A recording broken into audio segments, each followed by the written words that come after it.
Can you hear me? Is that, I better talk very close to this thing. Okay, right, thanks very much for being here. Actually, I'm amazed so many people are here because I've given a number of talks in Dundee in recent times, and I thought you were fed up of listening to me. The promotional material for this lecture, which I created some months ago, said I'd do 3 or 4 things. One, I was going to reflect on the recent campaign. Secondly, I was going to say something about the result. And thirdly, I was going to speculate on the future for Scotland. In addition, I see, when I read that stuff again this morning, I'm also committed to placing all of this in, and the outcome within the long history of the British Union State.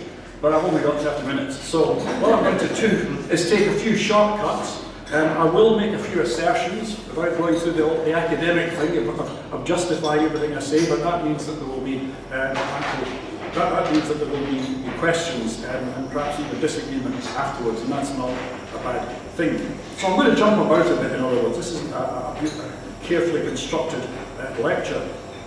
But I think the fact that I will jump about and that I won't speak too long is a great opportunity for discussion. I think one of the things we've all learned in the last year or two is that people in Scotland do want to speak out, they do want to ask questions, and they want to play a fuller part in the democratic process than simply turning up every 3 or 4 years to vote in the general election. I think that's been one of the great things that we've seen in the state in the last couple of years, and an 85% participation rate in the referendum vote is unparalleled in our recent history.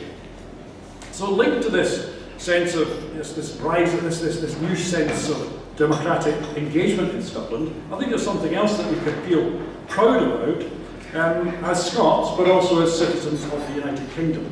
I think we can be, and certainly in my experience in the last few months, what I was dealing with virtually every day actually was journalists from all parts of the world wanting to find out what was going on in Scotland, and they then reported back accordingly. So we can be proud, I think, of the sense that we were the story, and it was a good story to tell. It was about democracy, it was about participation at that unprecedentedly high level. But we can be quite pleased with ourselves, I think, in another 2 respects. One, we actually had a referendum on independence, something that's harder to achieve, in fact it's impossible in some other parts of the world. So if you look at what's happening in Spain right now, where the Catalans' demand for and plans to hold a referendum next month have been declared illegal by the Spanish government.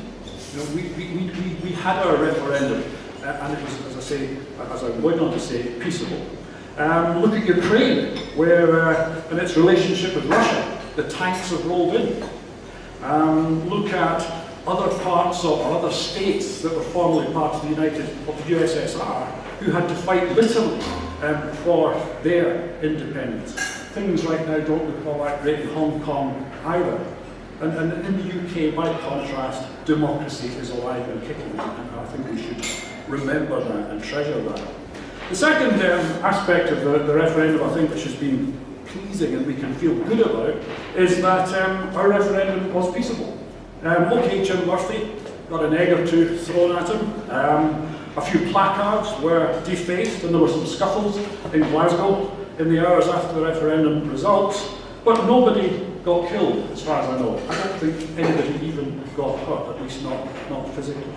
So that's the second thing. And thirdly, in spite of the deep disappointment there has been on the yes side, so far at least, we're talking to each other.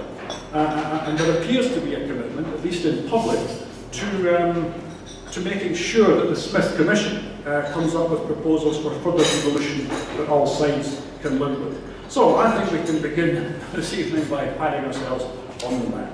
So, the result, first of all, which I said there's 3 things we're going to deal with. The result is the first one. The first thing to say is this, that the size of the yes vote, between 44 and 45% of the electorate, said yes to independence.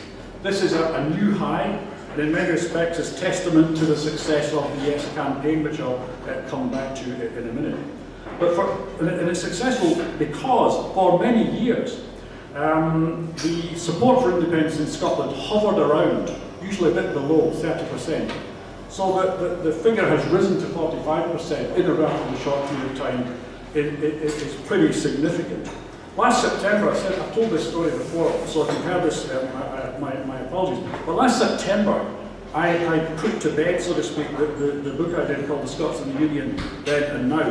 And I had to predict the result of the referendum for my final chapter to explain what I thought would happen. And I said that the figure would rise to 40%, yes. And in setting this figure, I thought I was being optimistic. I thought I was giving myself room for manoeuvre, if you like. But and if I hadn't given myself room for manoeuvre, the book would have been pulped before it even reached the bookshop shelves. So 45% is in many respects incredible, and I certainly underestimated the scale of the yes vote. Now, I know that many people on the yes side are deeply disappointed, but viewed in historical perspective, they shouldn't be. It was an incredible result. And this actually represents the biggest challenge to the United Kingdom for well over 250 years. The last time there was such strong anti-Union feeling, or pro-Scottish feeling in terms of nationalism, was in 1714, which is an awful long time ago, just prior to the first Jacobite rising. And of course, much of the success of the Jacobites was dependent not on support for the old pretender, but on dislike of the Union of 1707, which at that time wasn't working. So it's a pretty important result and significant in the long term. But what's striking too, I thought, about the result, where are the sharp regional differences across Scotland. Glasgow and Dundee, as everybody knows, produced sizable yes majorities, unlike the rest of the country. And what this suggests to me is that profound shifts in the tectonic plates of the Scottish body politic are taking place. Because for more than 300 years, Glasgow has been Scotland's unionist stronghold.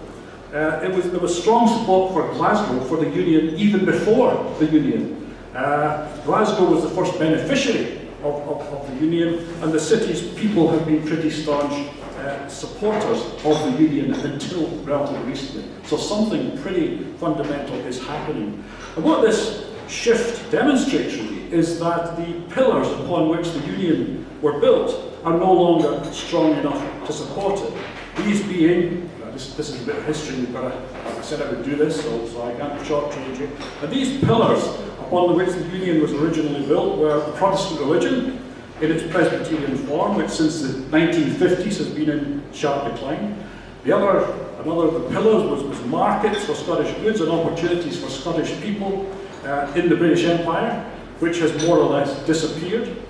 Skilled employment, particularly for adult males in heavy industry and manufacturing. Again, these were consequences of the Union, but now we know that those industries, the great manufacturing industries of Glasgow and Dundee and so forth, have been in sharp decline, a pale shadow of what they were as recently as the 1960s.